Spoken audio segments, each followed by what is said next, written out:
ایک سوال یہ کیا گیا ہے، ایک صاحب نے پوچھا ہے کہ میری دو بیٹیاں ہیں، ایک 5 سال کی اور ایک 7 سال کی۔ میں نے ان کے لیے زیورات خریدے ہیں، سونا خریدا ہے تاکہ جب ان کی شادی ہو، ان کا نکاح ہو، وہ زیورات اور وہ سونا میں ان کو دے دوں۔ تو کیا اس سونے پر اور ان زیورات پر زکوٰۃ واجب ہوگی یا نہیں؟ اس کا جواب یہ ہے کہ دیکھیے، آپ نے اپنی نابالغ بچیوں کے لیے جو سونا یا جو زیورات خریدے ہیں، اگر اپنی بچیوں کو ان کا مالک بنا دیا ہے، اور مالک بنانے کا یہ مطلب ہے کہ اب آپ کو اس میں تصرف کرنے کی اجازت نہیں ہے، آپ نے اپنی بچیوں کو ان زیورات اور سونے کا مالک بنا دیا ہے، تو چونکہ آپ کی بچی ابھی نابالغ ہیں تو ان کے اوپر کوئی زکوٰۃ واجب نہیں ہوگی۔ ہاں، جب وہ بالغہ ہو جائیں گی اور پھر وہ سونا اور زیورات جو آپ نے خریدے ہیں وہ نصاب کو بھی پہنچتے ہوں گے، تو سال گزرنے کے بعد ان پر زکوٰۃ واجب ہوگی اور اسی وقت سے وہ زکوٰۃ شروع ہوگی۔ ابھی چونکہ آپ نے اپنی بیٹیوں کو مالک بنا دیا ہے اور وہ ابھی نابالغہ ہیں تو ان کے اوپر کوئی زکوٰۃ واجب نہیں ہوئے۔ لیکن اگر آپ نے مالک نہیں بنایا ہے اور آپ کا یہ خیال ہے کہ ضرورت پڑے گی تو اس کو خرچ بھی کر لیں گے، یا کسی موقع پر اس کو بیچ دیں گے، یا بیچ کر فلیٹ لے لیں گے، یا کوئی اور سامان لے لیں گے، اگر یہ ارادہ ہے تو آپ نے ابھی اپنی بیٹیوں کو مالک نہیں بنایا ہے۔ اور جب مالک نہیں بنایا ہے اور آپ اگر پہلے ہی سے صاحب نصاب ہے، زکوٰۃ ادا کر رہے ہیں، تو جو کچھ بھی مال آپ کے پاس ہے، یہ سونا اور یہ زیورات بھی اسی میں شامل ہو جائیں گے، اور جب پورا سال آپ کا ہوگا تو آپ پورے سال کا جو کچھ بھی آپ کے پاس، جب آپ کا پورا سال ہو جائے گا اور زکوٰۃ ادا کرنے کی تاریخ ہوگی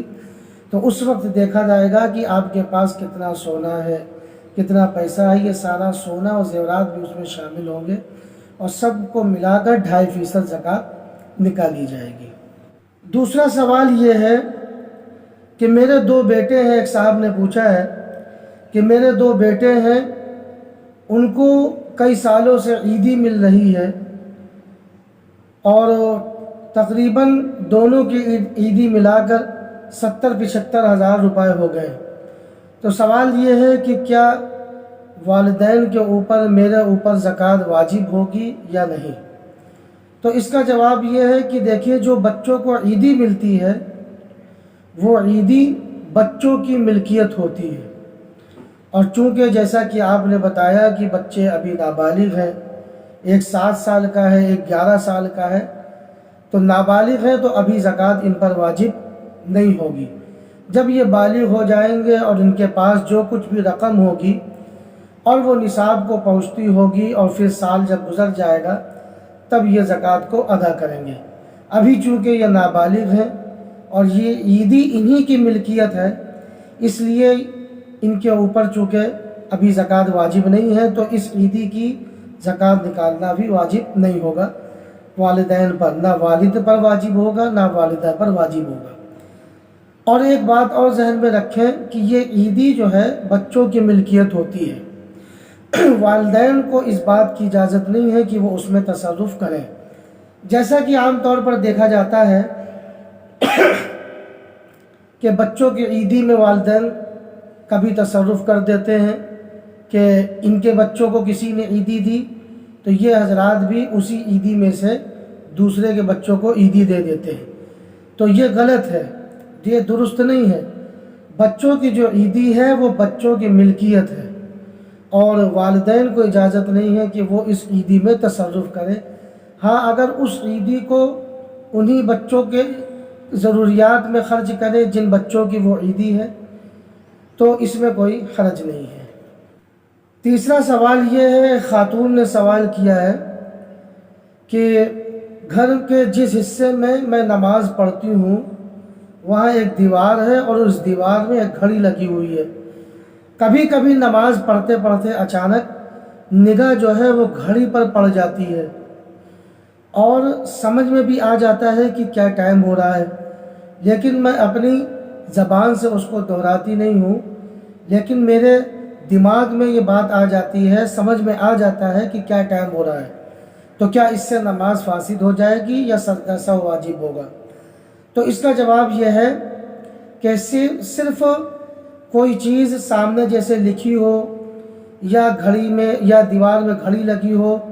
اور اس لکھی ہوئی چیز کو دیکھ کر سمجھ لینا یا گھڑی کو دیکھ کر ٹائم سمجھ لینا، صرف سمجھ لینے سے نماز فاسد نہیں ہوتی، نہ ہی سجدہ سہو واجب ہوتا ہے۔ ہاں، کوشش یہ کرے کہ اس پر جان بوجھ کر نگاہ نہ ڈالے اور ایسی جگہ پر نماز پڑھے کہ جہاں ایسی چیزیں نہ ہوں جو ذہن کو منتشر کریں، کوئی لکھی ہوئی چیزیں نہ ہوں، یا اسی طرح سے آئینہ نہ ہو، کیونکہ آئینے میں عکس پڑتا ہے تو ذہن بھٹکتا ہے۔ ایسے اگر آئینہ ہے اور آپ کا ذہن نہیں بھٹک رہا ہے تو کوئی حرج نہیں ہے، لیکن کوشش کریں کہ ایسی جگہ پر گھر کے حصے میں نماز پڑھیں جہاں کوئی ایسی چیز نہ ہو کہ جس سے ذہن منتشر ہو۔ بہرحال اگر آپ کی نگاہ گھڑی پر پڑ گئی اور آپ نے ٹائم کو سمجھ بھی لیا، یا کسی لکھی ہوئی چیز پر آپ کی نگاہ پڑ گئی اور آپ نے سمجھ بھی لیا اور اس کو زبان سے نہیں دہرایا، تو آپ کی نماز فاسد نہیں ہوئی، آپ کی نماز مکمل ہو گئی، نہ ہی سجدہ سہو لازم ہوگا اور نہ ہی آپ کی نماز فاسد ہوگی۔